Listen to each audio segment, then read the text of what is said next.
A reading from Judith, chapter 7. The next day, Holofernes gathered his whole army together as well as his allied forces. It was an immense army, consisting of 170,000 infantry and 12,000 cavalry, not counting the support troops who took care of the equipment. He ordered them to march on to Bethulia, seize the mountain passes, and attack the Israelites. So they moved out and set up camp beside the spring in the valley near Bethulia. The camp was so wide that it spread out toward the town of Dothan as far as Baalbaim, and so long that it stretched from Bethulia to Siamon, which faces Jezreel Valley.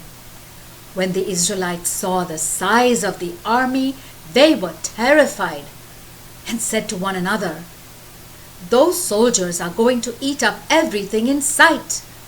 There's not enough food in the mountains, valleys, and hills put together to feed an army like that." But in spite of their fear, all the Israelites took up their weapons, lighted signal fires on the towers, and remained on guard duty all night. The next day, Holofernes led out his entire cavalry so that the Israelites in Bethulia could see them. He inspected the approaches to the town and the springs that supplied its water. He seized the springs and stationed guards there before returning to camp.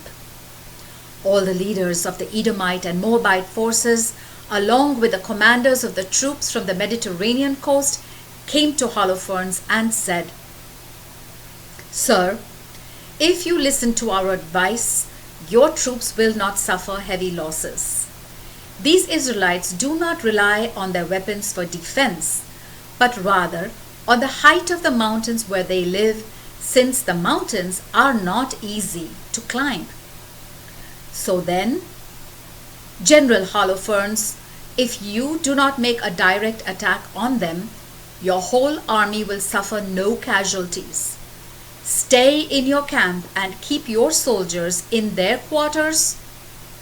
Just command your men to blockade the springs at the foot of the mountains, because that's where the people of Bethulia come to draw their water. Then, when they are dying of thirst, they will surrender their town to you. Meanwhile, we and our men will go up to the tops of the surrounding mountains, where we will set up camp and keep anyone from leaving the town. Everyone will starve to death, men, women, and children, even before we attack. The streets will be littered with their corpses. In this way, you can make them pay for their rebellion and for refusing to surrender peacefully to you." Holofernes and his entire staff were pleased with this suggestion, so he gave orders to put the plan into action. The Moabites and 5,000 Assyrians moved their camp into the valley to control the source of the town's water. The Edomites and the Ammonites went up into the mountains and set up their camp opposite the town of Dothan. They sent some of their men to the southeast in the direction of Akraba near Chusi, which is beside the Mokmur River. The rest of the Assyrian army set up camp in the valley. Their camp was spread out over the whole countryside because the number of tents and the amount of equipment needed for such a large army were immense. Then the Israelites cried out to the Lord their God for help. They had lost their courage, for with the enemy all around them, there was no way to escape. The entire Assyrian army, infantry, chariots, and cavalry, blockaded Bethulia for 34 days until the town ran out of water. All the reservoirs and cisterns went dry, so that the drinking water had to be rationed. And not a day passed when there was enough water to go around, children were becoming weak. Everywhere throughout the town, women and young people were collapsing. No one had any strength left. All the people of the town, men, women, and children alike, gathered around Uzziah and the town officials and shouted in protest, "God will punish you for what you have done to us. You are to blame for what is happening because you did not make peace with the Assyrians. There is no one to help us now. God has put us in their power. We are exhausted and dying of thirst.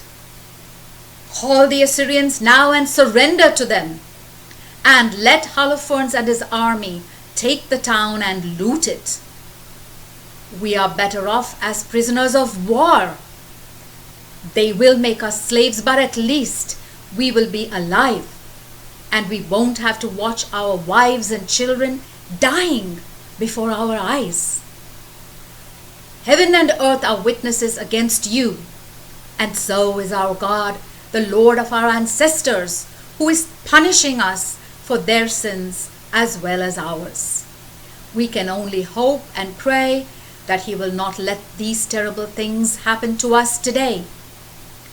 Everyone there began to weep loudly and to pray to the Lord their God.